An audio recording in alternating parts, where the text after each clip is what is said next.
کہ تو میرے سامنے نہیں آیا.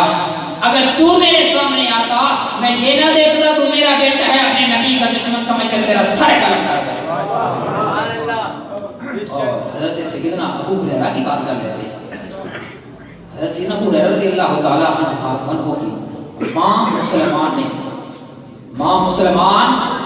نہیں. ایک دن ماں نے کوئی بات کی، پھر بڑا پریشان ہے اور بڑا غصہ آیا. گھر سے باہر نکلتے ہیں، چلو حضور کی بارگاہ میں جاتا ہوں. جا کر عرض کی یا رسول اللہ صلی اللہ علیہ وآلہ وسلم، میری ماں ہے، بڑی محبتوں سے پالا، شفقتوں سے پالا، بڑا مقام ہے اس کا، لیکن آج اس نے آپ کے بارے میں بات کی ہے، مجھ سے برداشت نہیں ہوتا. یا تو دعا کریں کہ اللہ اسے ایمان کی دولت دے، ورنہ میں اس ماں کے ساتھ رہ نہیں سکتا. یا رسول اللہ ماں سے زیادہ آپ مجھے پیارے ہیں. میرے آقا نے ہاتھ اٹھا لیا. یا رسول اللہ کیا کمال ہے آپ کا، ہاتھ صرف اٹھتے ہیں.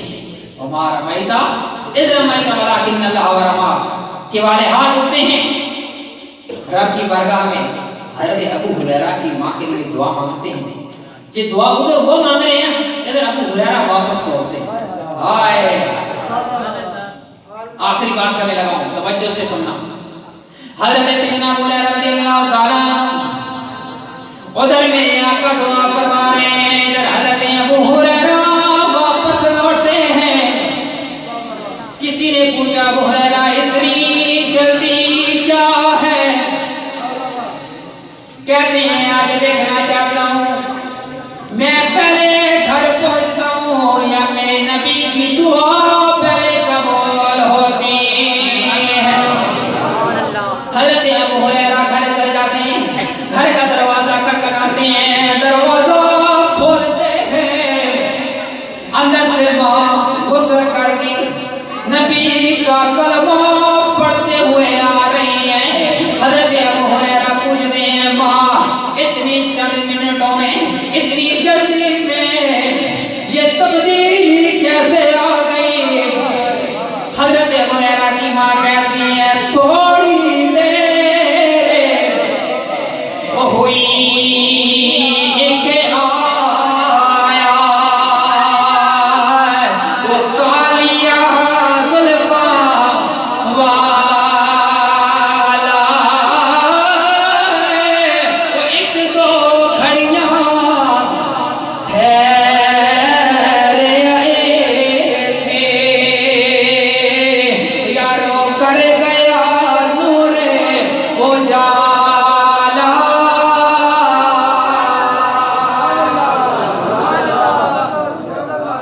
حضرات ذوالفقار جو عاشق ہوتا ہے ہوتے ہیں وہ اپنے محبوب کی گستاخی برداشت نہیں کرتے. جو حضور کے عاشق ہوتے ہیں وہ جو اپنے محبوب کی بات کو ٹالتے نہیں ہیں. حضرت ذوالفقار نے حدیث پڑھی نا، لا یؤمن احدکم حتی اکون احب الیہ من والدہ وولدہ والناس اجمعین. ہم نے دیکھنا ہے کہیں ہماری رسموں میں، ہمارے معاملاتوں میں، ہمارے کاموں میں ہمارے والدین، ہماری اولاد، ہمارے رشتہ دار آڑے تو نہیں آ رہے. اچھے خاصے لوگ حاجی نمازی ہوتے ہیں، جب رسمیں گھر میں چلتے ہیں تو لوگ کہتے ہیں کیا کریں جی بیٹا سلطان ہے، کیا کریں جی محلے والے مجبور کر رہے ہیں، کیا کریں جی فلان دوست پریشان ہو جائے گا، ناراض ہو جائے گا. یہ دیکھنا پڑے گا.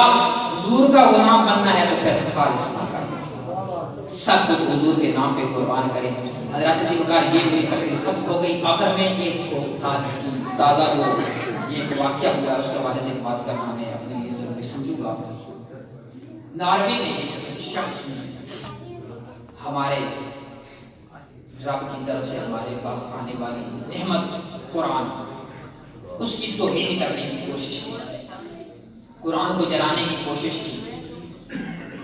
وہاں پر جب اس نے قرآن کو جلانا چاہا، ایک غیرت مند جوان وہاں کھڑا تھا جس نے بتایا کہ امت مسلمہ کی غیرت کمزور ضرور ہو گئی ہے لیکن ابھی ختم نہیں.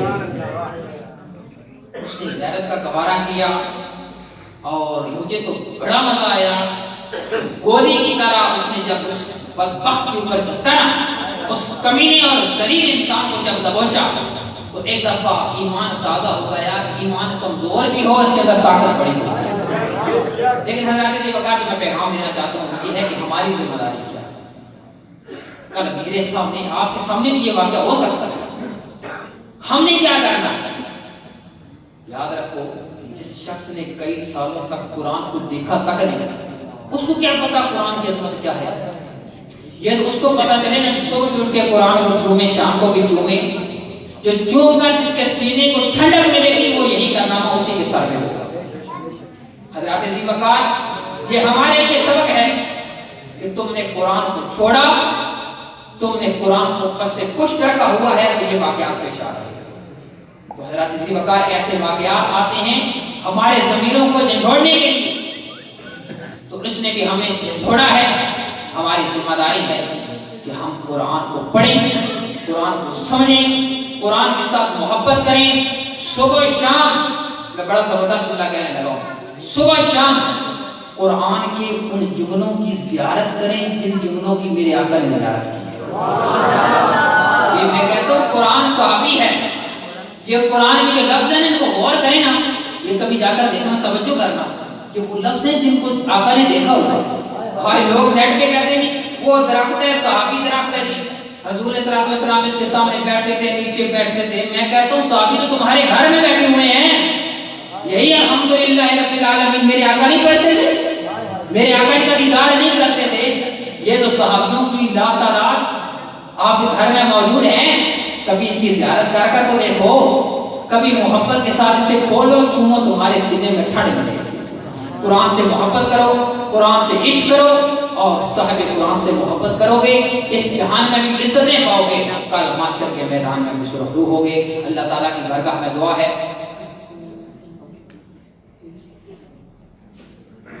تو حضرات ذی وقار میں اپنی گفتگو کو ختم کرنے لگا ہوں. اللہ تعالیٰ کی بارگاہ میں دعا ہے کہ جس طرح ہمارے بھائی نے یہ محفل کا اہتمام کیا ان کی وساطت سے مجھے اور آپ کو یہ رونقیں نصیب ہوئی. حضور کا ذکر کرنا حضور کا ذکر سننا نصیب ہوا. اللہ پاک یہ ساری برکتیں یہ ساری رحمتیں اللہ ان کے گھروں میں نازل فرما دے. اللہ ان کے گھر بار میں اور جان و مال میں خیر و برکت عطا فرمائے.